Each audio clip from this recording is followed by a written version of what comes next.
So now we're going to do a comp test and pray to God we get some good numbers. Pretty simple thing to do. I always disconnect it from the cast so it will not fire. We'll take off the strut brace and then we remove the coil pack, one plug at a time. Drop the compression tester down in there, screw it up nice and tight, and then crank the car over 10 times, and that's our reading. I'm only going to do a cold test.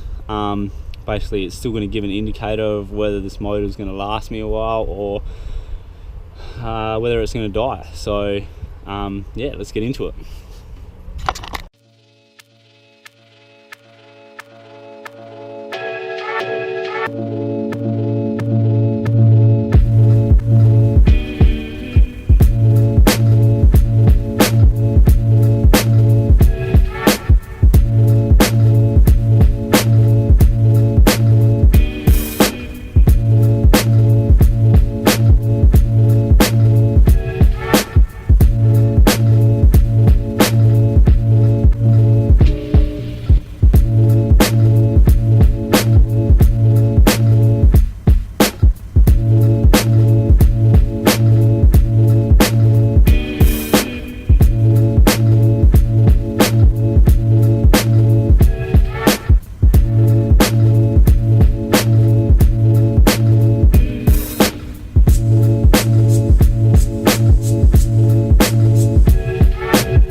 That's 140.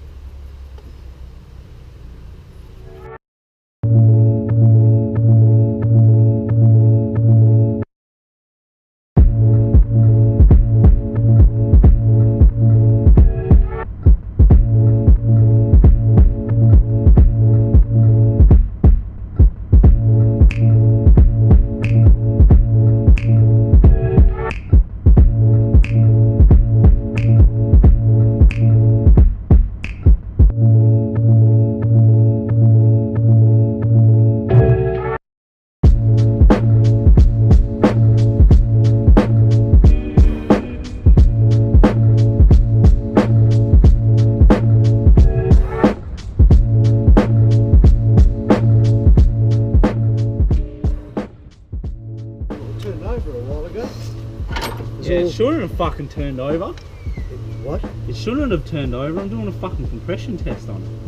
Oh, well, I heard it start. Let's put it that way. Yeah, it should be fine. I'm just doing a compression test on it now, so.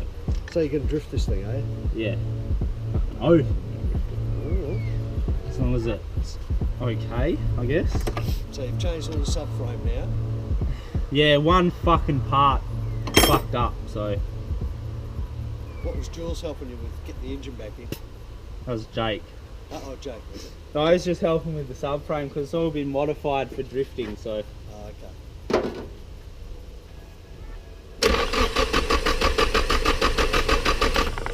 What's it supposed to be at? What's good? Let's put it that way. That's not good. 120? Yeah. What should it be?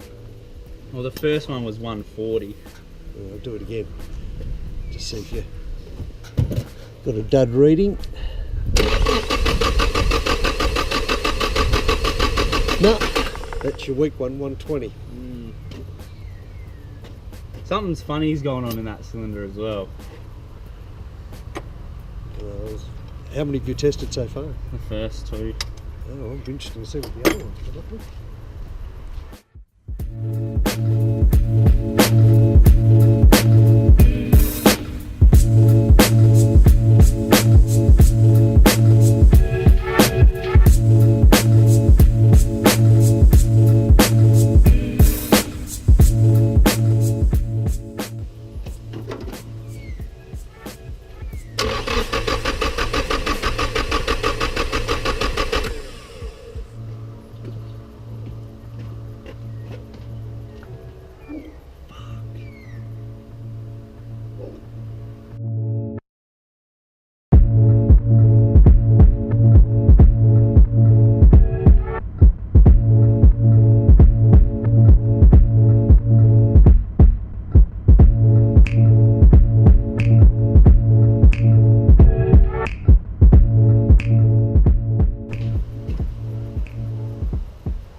Still pretty low.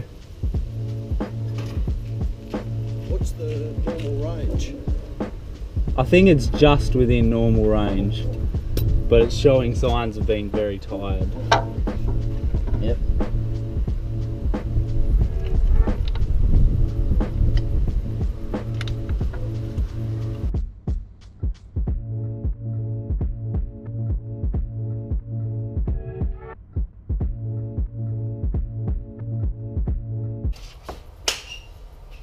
Okay, so Jake was supposed to come over tonight, and we were going to be repairing my crank harmonic balancer thread.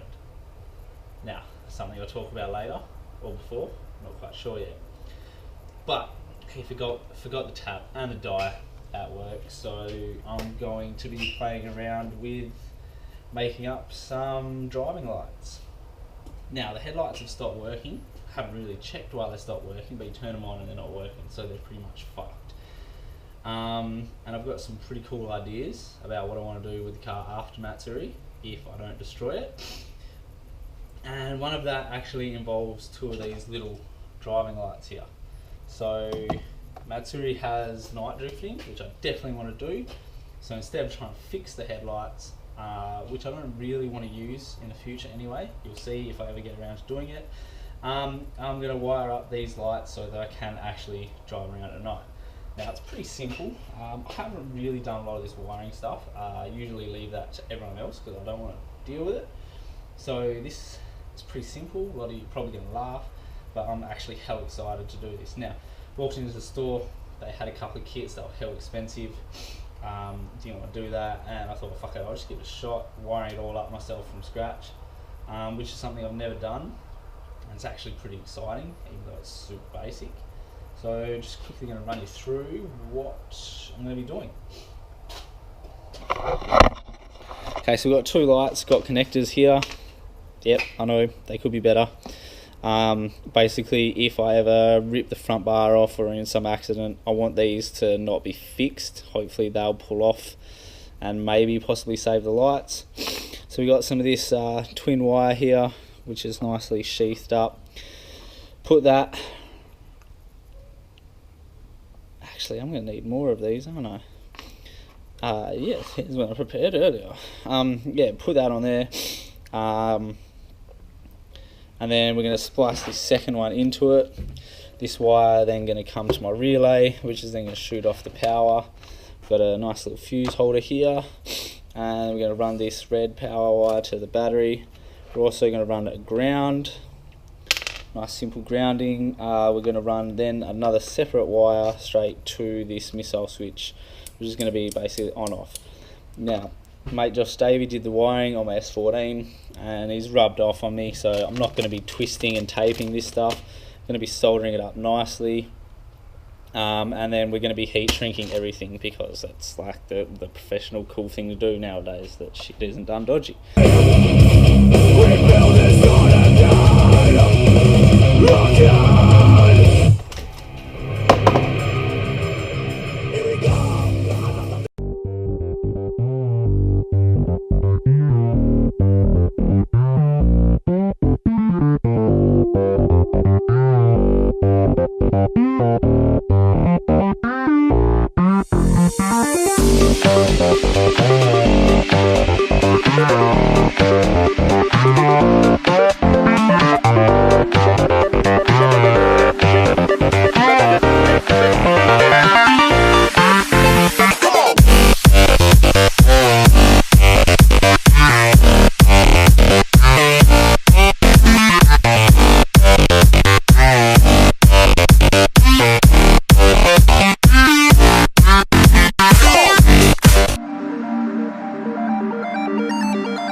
actually happy that I figured that one out and uttered it out.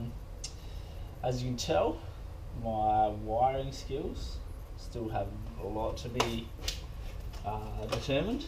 Still got a lot to learn, a lot to do, but hopefully, I don't know, if somebody watches this, they'll maybe learn a few things, or I'm like, it's definitely something I want to develop more in the future. I definitely want to get a lot better than this ghetto shit, but at the end of the day, this is just a practice car, so whatever I can learn by building this car and developing my skills with it, it's all good.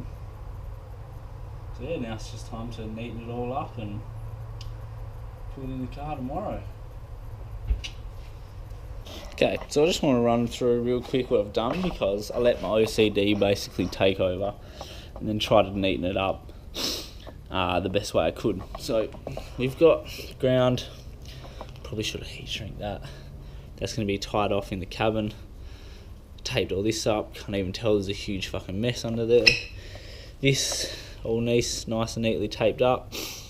Now this is just going to be obviously pretty close to the driver somewhere I can turn it on nice and neatly. Now this I'm going to run up along the wheel arch where the factory wiring harness goes. So that's all conduited up nicely. Coming along, and we've got positive, just going to branch that straight off the battery, and then this is going to run through. Probably should have used waterproof clips there, or a decent plug, which I might do depending on how we go. Driver's side, passenger side. YOLO'd all the measurements, however I'm pretty sure it's all going to work out.